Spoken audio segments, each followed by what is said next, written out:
സൊറബറ എന്താ നിങ്ങൾക്കറിയോ? പിന്നെ എന്താണ്? ചായക്കടകളിലൊക്കെ പോയി വർത്തമാനം പറഞ്ഞിരിക്കുന്ന ആ ഒരു മൂഡാണ് ഷോ എന്ന് എനിക്ക് മനസ്സിലായി. എക്സാക്ട്ലി. സൊറയുടെ മെയിൻ ആൾക്കാരാണ്. നിങ്ങൾ രണ്ടുപേരും ആക്ച്വലി ഫുഡീസ് അല്ലേ? അതെ അതെ. രാവിലെ കുറച്ച് കഴിക്കുള്ളൂ, എന്നാലും ഉച്ചയ്ക്ക് രാത്രിയൊക്കെ നന്നായി കഴിക്കുന്നുണ്ട്. ഏതെങ്കിലും ഒരു നേരമെങ്കിലും നമ്മളൊന്ന് സ്കിപ്പ് ചെയ്യണം. അതല്ല എന്റെ ശരിയായ രീതിയെന്ന് തോന്നുന്നു. പക്ഷെ ഞങ്ങള് ഇവിടെ വന്നതിന് ശേഷം അങ്ങനെയാണ്. നിങ്ങൾക്ക് സീ ഫുഡ് ആണ് കൂടുതൽ ഇഷ്ടമല്ലേ? സീ ഫുഡ് ഭയങ്കര ഇഷ്ടം. ഞാൻ എന്റെ നാട് കൊല്ലാണ്, അപ്പൊ നമ്മൾക്ക് മീൻ കടലടുത്തുള്ളതുകൊണ്ട് സീ ഫുഡിന്റെ എല്ലാ വെറൈറ്റിയും പണ്ടോട്ട് കഴിക്കാറുണ്ട്. നിങ്ങൾ ആ ഒരു കാര്യം പറഞ്ഞു, ഞാൻ ശരിക്കും വെച്ചാൽ നിങ്ങളോട് കണ്ണൂരുകാരിന്നാ. പലവരോടും എന്നോട് എല്ലാവരും കണ്ണൂരോ മലപ്പുറം ആണ് എന്റെ സ്ഥലം, കോഴിക്കോട്, ഈ 3 സ്ഥലങ്ങൾ ഏതോ ഒന്നാണെന്നാണ്. എന്റെ വർത്താനത്തിൽ ഞാനൊരു കണ്ണൂരുകാർ അങ്ങനെയുള്ള മലബാർ സൈഡിൽ ആർക്കെങ്കിലും വർത്താനം പറയുമ്പോൾ അതുപോലെ കുറേയൊക്കെ വരും. കാരണം എന്റെ കുറെ ഫ്രണ്ട്സും കസിൻസ് അങ്ങനെ കുറെ പേര് അവിടെ ഉണ്ട്. അപ്പൊ എല്ലാരും വിചാരിച്ചേക്കുന്നത് ഞാൻ ഇവിടെ ഉള്ളതാണെന്നാണ്. പക്ഷെ അവിടെ ഉള്ള ആളല്ല. നമ്മുടെ കണ്ണൂരുകാരുടെ ഹൃദയം തകർത്തു നിങ്ങൾ. ഇപ്പൊ എല്ലാവർക്കും തെളിഞ്ഞു ഞാൻ അവിടെ ഉള്ള ആളല്ല. അപ്പൊ ഫൈംബൈ എവിടെയാണ്? ഞാൻ ട്രിവാൻഡ്രം പ്രോപ്പർ. ഫൈംബൈ ഈ ഇരിക്കുന്ന ആളെ കുറിച്ച് ഞാൻ അധികം പറയേണ്ട ആവശ്യമൊന്നുമില്ല.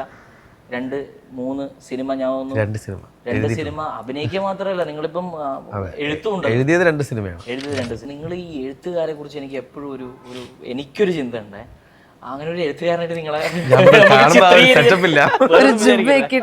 എനിക്ക് ചിത്രീകരിക്കാൻ പറ്റുന്നില്ല. അപ്പൊ നിങ്ങൾ ഈ എഴുതുമ്പോ നിങ്ങൾക്ക് ഒരു കുറച്ച് താടിയും അത് വേണ്ടെങ്കിലും ഒരു സ്പേസും കാര്യങ്ങളൊക്കെ ഒന്ന് വേണ്ടേ? സത്യം പറഞ്ഞു അങ്ങനത്തെ സ്പേസും കാര്യങ്ങളൊക്കെ നമ്മൾ എടുത്ത് തന്നെയാണ് എഴുതുന്നത്. കല്യാണം കഴിഞ്ഞതിന് ശേഷം അതിപ്പോ ഞങ്ങൾ ഒരുമിച്ചാണ് എഴുതിയത്. അപ്പൊ അതിലേക്ക് നമുക്ക് വരാം. അല്ല, ആദ്യത്തെ പടം ഞാൻ എഴുതിയത് എൻ്റെ അടുത്ത ഫ്രണ്ടായിരുന്നു ആഷിഖ് എന്ന് പറഞ്ഞിട്ട്. അപ്പൊ ഞങ്ങൾ രണ്ടുപേരോടാണ് എഴുതിയത്. അപ്പം പിന്നെ അത് ജൂണിൽ ഞാൻ ആദ്യമായിട്ട് അഭിനയിച്ച സിനിമ ജൂണാണ്. അപ്പൊ അതേ ടീം അടുത്തൊരു സിനിമ ചെയ്യാൻ ഇരിക്കുമ്പോഴാണ് ഞങ്ങൾ ഇങ്ങനെ ഒരു സ്ക്രിപ്റ്റ് ഡിസ്കഷൻ വന്നതും. അപ്പൊ ഞാൻ അത് നമ്മൾ എഴുതാം, എൻ്റെ കൂടെ ആഷിഖ് ഉണ്ടായിരുന്നു. അപ്പൊ ഞങ്ങൾ രണ്ടുപേരും ഒരുമിച്ച് എഴുതാമെന്ന് അഹമ്മദ് കബീറാണ് ഡയറക്ട് ചെയ്ത്. സെയിം ജൂണിന് ശേഷം വരുന്ന പുള്ളിയുടെ സെക്കൻഡ് ഫിലിം. അപ്പൊ അങ്ങനെ ഞങ്ങൾ എല്ലാവരും ഇൻവോൾവ് ആയിട്ടുള്ള ഒരു പ്രോസസ് ആയിരുന്നു. അപ്പം അങ്ങനത്തെ ഒരു വർക്കിംഗ് പ്രോസസ്സിലാണ് നമ്മൾ കഥാകൃത്തുക്കളൊക്കെ ആയത്. ഫ്രണ്ട് ബേസ് ചെയ്തിട്ടാണ് നിങ്ങളുടെ കാര്യങ്ങൾ കുറെ. അതെ അങ്ങനെയാണ്. അപ്പം ഇപ്പം അടുത്തൊരു പ്രൊജക്ട് ഞാൻ അറിഞ്ഞു നിങ്ങൾ ഏതാണ് പുള്ളിക്കാരുടെ റോൾ? എന്താണ് ക്രെഡിറ്റ് മാത്രമാണോ? അല്ല, എനിക്ക് ഇപ്പം ഫാമിലുള്ള എക്സ്പീരിയൻസ് എനിക്ക് സിനിമയെക്കാളും ഞാൻ ബുക്കുകൾ ഭയങ്കര ഇഷ്ടപ്പെടുന്ന ആളാണ്. പക്ഷെ എനിക്ക് കഥ എഴുതാൻ ഇഷ്ടം. ഞാൻ കുറെ ഇങ്ങനെ ഷോർട്ട് സ്റ്റോറീസ് ബുക്സ് എഴുതാം. എനിക്ക് അങ്ങനത്തെ ഒരു പ്ലാൻ ഉണ്ടായിരുന്നു. അവസാനം നമ്മൾ രണ്ടുപേരും ഇങ്ങനെ ജോയിൻ ആയി വന്നതാണ്. അതായത് ഞങ്ങള് വിനീത് ശ്രീനിവാസൻ നമ്മളെ ഭയങ്കര സപ്പോർട്ട് ചെയ്യുന്ന ഒരാളാണ്. എത്രയോ കാലമായിട്ട് നമ്മൾ എപ്പോഴും ഭയങ്കര സപ്പോർട്ടീവ് ആയിട്ട് ഒരാളാണ്. അപ്പോൾ പുള്ളി നമ്മുടെ അടുത്ത് ഇങ്ങനെ ഒരു സിനിമ ഒരുമിച്ച് നമുക്ക് ചെയ്യാം എന്നുള്ളൊരു ഓപ്പർച്യൂണിറ്റി തന്നിരുന്നു. അപ്പോൾ ഡയറക്റ്റ് ചെയ്യുന്നത് പുള്ളിയുടെ അസോസിയേറ്റ് ആണ്. എൻ്റെ അടുത്ത സുഹൃത്താണ് ധനഞ്ജയ് ശങ്കർ. പുള്ളിയുടെ കൂടെ ഒത്തിരി സിനിമകൾ ധ്യാൻ ചേട്ടൻ്റെയും പുള്ളിയുടെ കൂടെ അസോസിയേറ്റ് ആയിട്ട് വർക്ക് ചെയ്ത ആളാണ്. അപ്പം നമുക്ക് അങ്ങനെ ഒരു ഓപ്പർച്യൂണിറ്റി തന്നിട്ട് ഞങ്ങൾ കഥയില്ലാണ്ട് ഇങ്ങനെ നടക്കലായിരുന്നു.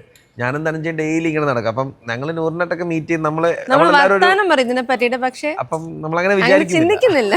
പക്ഷേ ഞാൻ എന്ത് കാര്യം നമ്മൾ ചെയ്യുമ്പോ എസ്പെഷ്യലി ദമ്പതികളാകുമ്പോ പല അഭിപ്രായ വ്യത്യാസങ്ങൾ എന്തായാലും അത് സ്ക്രിപ്റ്റില്ല. അത് ഉറപ്പായിട്ടും അതില്ലെങ്കിൽ പിന്നെ ജീവിതം ഇല്ല. അത് വേറൊരു കാര്യം. ഞാൻ ചോദിക്കുന്നത് സ്ക്രിപ്റ്റ് ഒക്കെ എഴുതുമ്പോ അഭിപ്രായ വ്യത്യാസങ്ങൾ അപ്പൊ എങ്ങനെ റൊമാൻസ് നിങ്ങളാണ് ചെയ്യുന്നത്, എഴുതുന്നത്, അങ്ങനെയൊക്കെയാണോ? അല്ല, എന്താ വെച്ചാൽ ഞങ്ങളുടെ കൂടെ ഡയറക്ടർ നമ്മളെ അറിയാം. ഇത് റെഡി ആയി കഴിഞ്ഞാൽ അതിങ്ങനെ ഹാൻഡിൽ ചെയ്യണമെന്ന് ഒരു ബാലൻസിങ് ഉണ്ടായിരുന്നു അവിടെ. പിന്നെ നമ്മള് വർക്കായിട്ടും ലൈക്ക് അത് കഴിഞ്ഞാൽ അതിൽ ചിലപ്പോൾ നമ്മൾ രണ്ടുപേരും റൈറ്റേഴ്സ് രീതിയിൽ നിന്ന് തന്നെ അഭിപ്രായങ്ങൾ പറയുകയും അതൊക്കെ ഉണ്ട് നമുക്ക്. അത് ലൈഫിലേക്ക് നമ്മൾ ഒരുമിച്ചായിരുന്നു.